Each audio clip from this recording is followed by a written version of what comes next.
اسلام پر مجھے یا رب استقامت تو مرحمت فرما۔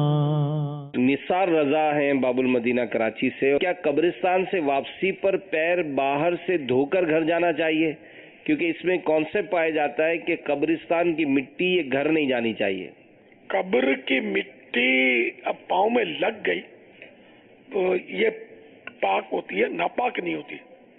تو اگر یہ باہر آ گئی ہے، ہوتی کتنی ہے، گرد ہوتی ہے معمولی سی، تو اس کی ممانت تو کہیں میں نے نہیں پڑھی کہ اس کو بھائی قبرستان میں ہی دھوئے تو پانی کہاں سے لائے گا قبرستان میں۔ دشواری والی بات ہے، مشقت میں پڑ جائے گا۔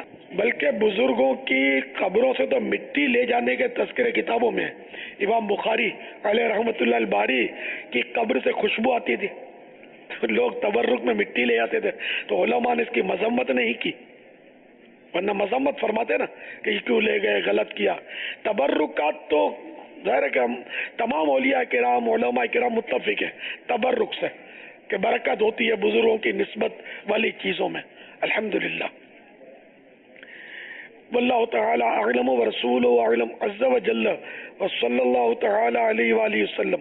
صلو علی الحبیب صلی اللہ تعالی علی محمد۔